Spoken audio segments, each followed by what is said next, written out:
The Central Bank of Nigeria has made a landmark move by waiving cash withdrawal limits and fees on foreign currency transactions, particularly US dollars, while Naira withdrawals still face weekly and monthly caps. Dollar withdrawals are non-exempt, a move that could reshape how Nigerians access foreign funds. Experts say this could ease pressures on consumers, encourage remittance, and even influence the stability of the Naira in the foreign exchange market. We have Kemi Abiodun, Senior Analyst at FMCG CardinalStone Securities. It's great to have you join us. Hey, thank you for having me. Yes. So, I mean, give us more insight and clear a lot up, right? Who exactly gets this exemption? Is it just the USD or do other foreign currencies count too? Do we need a special account to benefit? Okay, so this exemption is basically for foreign currency, so not only the USD. And when we're saying for special accounts, as long as you have a domiciliary account, you can go to the bank and get your FX currencies as needed. Right. And what counts as foreign currency withdrawals? Are we talking about actual cash dollars, or does it include transfers and card payments in foreign currency as well? So when we're talking about foreign currency withdrawals, we're talking about cash withdrawals. So as long as you go to the bank and request for FX, that is when there is a limit. However, for when we're talking about payments, electronic payments and the likes, these are different. And the banks will have their own different regulations that they do on that, which is ensuring that they do the proper KYC on their account, see if you have money in your domiciliary account, and giving you basically transferring the amount needed as when due, basically. Yeah, and what about people using foreign cards to withdraw Naira? How do banks make sure that the withdrawal is in dollars and not counted against them? So if we're in Nigeria, all ATMs pretty much gives out Naira. So if you take a dollar card to withdraw or in a Naira ATM or in the Nigerian ATM, so you get Naira. So this Naira will be put under the limit, which is for individuals, we have 500,000 Naira in a week, but for corporates, we have 5 million Naira in a week. So, yeah. But however, if we're talking about, let's say, banks, if you're going directly to the bank to withdraw your FX, this is different because there's no limit on that. And is there a limit on how much foreign currency you can withdraw? The article says there's no limit, but do banks have their own caps or rules behind the scenes? Yeah, certainly. CBN has already said that there are no limits, but for banks to be able to give you cash that you need, it has to be based off what they have, based off availability. So banks can have their own operational limit, but aside from that, from CBN, there are no limits. And let's play out every possible scenario. So what if I withdraw both Naira and foreign currency in the same week? Do the dollar withdrawals stay completely free, or could there be an overlap issue with the Naira limits? So these are two separate accounts. So we have the domiciliary account and we have Naira account. As long as if you're withdrawing in Naira, you have a limit. If you're, as I said earlier, if you're an individual, that's 500,000 Naira in a week. If your corporate is 5 million Naira. So if you're now doing for domiciliary accounts, it's separate as well. So the two do not necessarily overlap and do not affect one another. You have free for domiciliary and limit for Naira. Okay, and I think we want to look at implementation. That's always key when you come up with any policy or initiative.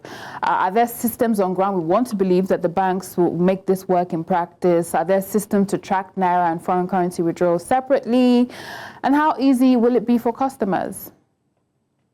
So for customers, it's pretty much easy. You just walk up to the bank and say, okay, I want Naira, and you get Naira. I want dollar or euro or whatever, and you get that. But for banks, they will have like separate system. They have one that is for a bank, for Naira, and they have for domiciliary accounts. It's two separate systems. So they don't necessarily overlap or interconnect or anything. It's just, but why for customers, it doesn't affect us in any way. Just go and do with the appropriate channels. Right. And just to understand where this is coming from, we understand that this the limit was removed sometime in 2022, if I'm not mistaken. Correct me. So why now? Why did the CBN decide to do this now? And is this meant to improve forex liquidity, attract remittances? What's the mind behind this move? Okay. So for the Naira leg of it, the reason why there's a cap is they're trying to contain or control circulation. However, for the FX leg of it, they want to still be able to ensure that as long as you have FX in your domiciliary account, you can still access it easily. So this limit is only for Naira, majorly for Naira, to help control circulation. But for FX, they're not trying to will I say, bother or try to control that unnecessarily. And I think the question now is who benefits from this move? Who benefits? Ordinary Nigerians, exporters, or wealthy individuals with dollar accounts? Who's at the winning side? Everybody, as long as you have a DOM account and you have money in your DOM account, you can always get it. And as long as the bank has enough to give to you as of when you need it, there's no issue. Right. And okay, much is there? You said there's no issue much. What are the issues? Tell us now. There's no issue pretty much. Okay. Like as long as the bank can give you what you need, that's it. Okay. How do you see this affecting the broader economy, right? When it comes to exchange rates, could unrestricted dollar withdrawals perhaps drive up demand for forex? Will it impact the Naira or bank reserves?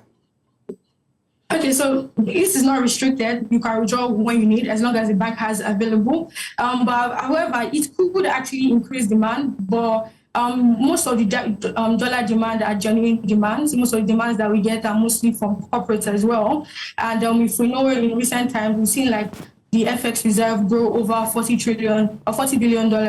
And looking at Naira as well, Naira has been appreciating over the couple of months. And we think that it doesn't necessarily affect the currency stability, as we even think that going into 2026, Naira should even appreciate more, as most of the dollar demands are mostly genuine demands, and the CBN has like systems to ensure that all these ingenuine demands are not really there. They're able to tackle them. So it doesn't necessarily affect, as we still think that Naira would appreciate going further.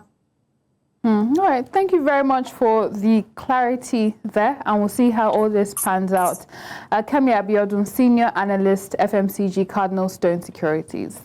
All right, thank you for having me. A pleasure. All right, there's so much happening within the region, the West African region, and I think it's interesting to explore how it affects and perhaps spills over into the nation, right? Beyond the region, the nation, the subunit. Imported inflation, security risks are spilling across borders, and exchange rate volatility are all challenges that Nigeria cannot face alone. CBN economist Usenabong Akpan explains why harmonizing policies with neighboring countries is crucial and how regional coordination could be the key to stabilizing the economy.